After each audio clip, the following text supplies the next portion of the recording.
Mets news. We have a new hitting coach, Troy Snicker. 36 years old. He was with the Houston Astros organization. Very successful. He's the son of Brian Snicker. I'm optimistic about it. I don't have a reaction to it either way. Like, I'm not upset. I'm not sad. I'm not happy. But I am optimistic because he does have a track record of success. I mean, when you look at the Astros statistics in regards to where they rank hitting wise over the last 5 years, this is the first year where they were league average, and they were still like 15th. You know what I mean? Like, they always finish within the top 3 or top 5 within the last 5 years. So if that's the case, there's a lot to look forward to. Yeah, I agree. It's not like a flashy name. Yeah. Like, when you look at where he was and what he did, there's definitely good things that he did with the Astros and exciting things to look forward to. So yeah, but I'm just still, like I mentioned a couple weeks ago, like, I'm concerned with what David Stearns is going to bring next year offensively and what his plans are. Even if we still have, obviously, Lindor and Soto, you need the whole lineup to be producing. So, and there's holes to be filled. So, that comes with free agency and trade. So, I'm not really getting my hopes up at all this season. You I'm shouldn't. just going to let it ride out Yeah. and see what happens. He has to prove it. Yeah. But also, too, allegedly, Richardson is not coming back, which I feel like is the most idiotic thing that David Stearns has done in the past year. You know, It's not the most, but it's up there. It's up there. Like, what do you mean to tell me, like, the Mets finally have a year where they're doing, like, great, like, stealing bases and running and whatnot? Highest percentage in the league. Yeah, and then you don't bring the guy back over contract negotiations. Like, give him whatever he wants. Like, he's a coach. Like, he's not, like, making millions and millions of dollars a year. Like, you can afford it. Like, Steve can afford it. Give him what he wants and bring him back. Like, for what he did and how the players talk so highly of him, how Juan Soto was like, this is the reason why I stole 38 bases. Like, he was almost 40 for 40 and Juan Soto never sniffed, 15. Yeah. So it's just like, well, that was kind of insane to me. How they wanted to bring him back and he didn't come back over money. I think it's. I'm with you because when I heard the news, and I don't think it's a slam dunk that it's over yet. Could be a negotiation going on. We don't know. But if it is what it is on paper right now, I'm pissed off because he's the only bright light that we had on the coaching staff all year, right? I don't think it's a money thing because clearly there's no cap that you can be able to pay your staff, right? You can pay them whatever you want to pay them. I think it's about opportunity. Like, think about it. He went ahead and got the what's the guy's name? The bench coach. The young guy, I forget his name. Kai something. Yeah. So I think maybe Anton, maybe he wants that role, right? Maybe he wants to be a bench coach so he can be able to possibly be a head coach, a manager at some point, right? Like, being a first base coach is one thing, but being a bench coach actually gives you a chance to become a manager, like being on that particular stage, right? So maybe he wants a bigger role in the organization, and because David Stearns already has his preloaded guys, Richardson wasn't in his plans to be able to be one of those guys that are eligible for a bench role. You know what I mean? Yeah. I can see And that. that's what it looks like to me. But if it's money wise and David Stearns, because I don't think that he's in charge of that, but I could be wrong.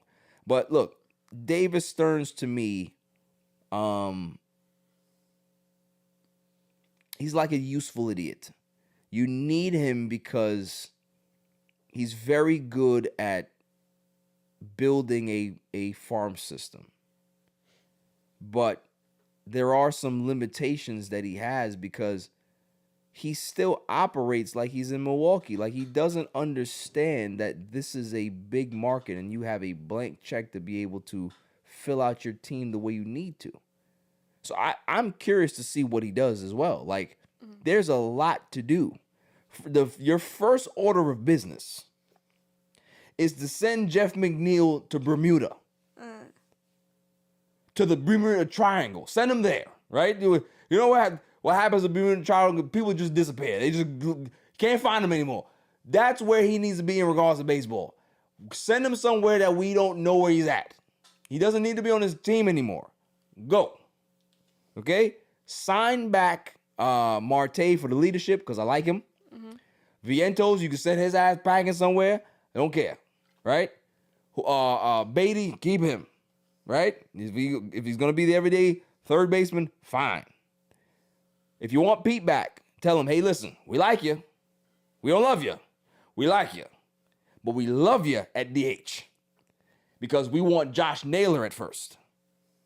We want real defense at first base. That's what I want to see. And if you don't get Josh Naylor, get somebody who can play defense. Those are the things that I want to see. And on top of that, too, we talked about it 2 weeks ago. Tarek Skubal. Tarek Skubal. We love the fact that we're hearing all of this news coming out that Detroit offered him a 4-year, $80 million extension. That is a slap in the face. They're literally saying, well, we just want you to be mad so you can leave. It's ridiculous. Yeah. Which is good for us. Look, I said it. I've been saying it. And this is why I know that I'm very good at what I do. Salin says.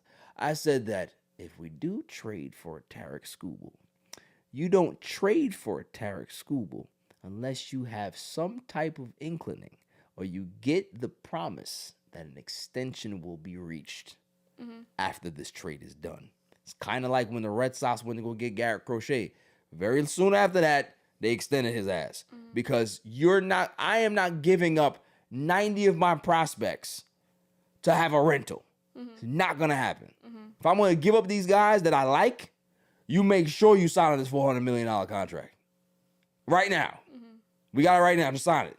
Like, that's the way, if Detroit wants to trade him, and I don't know if they actually do, they might want to play out the string and see what happens. If I'm Detroit, I do trade him. Because if you're not willing to give him $400 million of this, at starting price is $400 for him. That's what he's saying. So if you don't want to give him that for a guy that's going to win the Cy Young again, right? So that's back-to-back Cy Youngs. The price is going up. So if that's the case, you need to make sure that you get the most out of him. If you go ahead and you get a Brandon Sproat and a Jonah Tong for a Tarek Skubal, you go get that. I think that's a good package. It's worth it. You have them control for 6 years. Yeah. For cheap. It also doesn't hurt your continued playoff odds. Right. And then you could build around it because then you're not paying a guy $400 million. Correct. So you got a guy like Brandon Sproat who's ready to be a major leaguer. Tong needs a little bit time. He might need a year or two, but you have pieces here. You might, if you get an AJ Ewing with that, or they've been up on no Carson Bench in there. Leave him alone. Hey, don't touch Carson Bench. Leave him. Right? You take Alvarez. take Alvarez. And take Vientos. Take those. Right? You can even take Mauricio. Take them. Yeah. Don't take none of the good guys that are in the minors right now. No, leave them alone. Take the ready-made talent that we have here. Take them. But Tarek Skubal is going to be a Met. I just have a feeling. It's just like, it feels like a foregone conclusion. Doesn't matter. I don't know what we're going to give up. But we're going to get him and extend him. Yeah. I think there has to be that big picture that comes here. Yeah. I think he's the perfect fit here. But yeah, they just literally, I would say even give him here.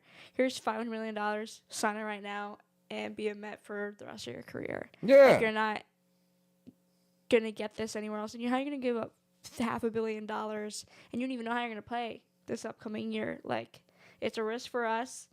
There's no risk for you. Like, it's $500 million. What else more are you gonna get? So. Right. But I did see an alleged leak. I don't know how much fact is behind it, but there's some people in the Mets organization that are getting kind of frustrated with David Stearns regarding his handling of the team. Really? And how he's caring more about the future longevity than the immediate, like, needs of the team. And how, like, okay, that worked in Milwaukee when you're a small market team, but when you're in New York and you have guys like Lindor and Juan Soto on your team, like, you need to win. And, like, granted, you have Juan Soto for 15 years. Is he going to be Juan Soto caliber 15 years? No. Lindor is only here for a couple more years, and he's 31 years old, going on 32. How many more years does he have? Being a high caliber player. Yeah, like, you have all this money tied up in the team. Like, you need to win now. There's a for me, there's like no sense of urgency for him. Yeah. You know what I mean? Yeah. Like, you got Juan Soto, you signed Pete back. Did you not think that you should have went all in this year? Because then what's the purpose of what the fuck exactly? What's the point? Yeah. Yeah. It makes, like, just I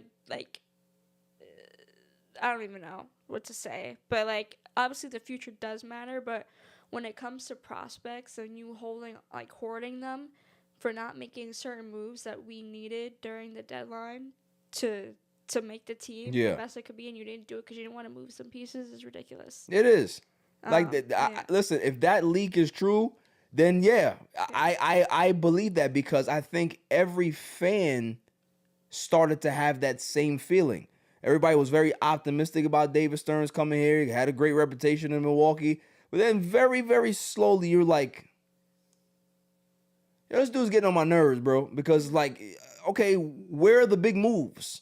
Where are the big? You give us all of this garbage on the fringes. Where are the big moves, though? Like, you got Juan Soto. You didn't get Juan Soto. Steve Cohen got him.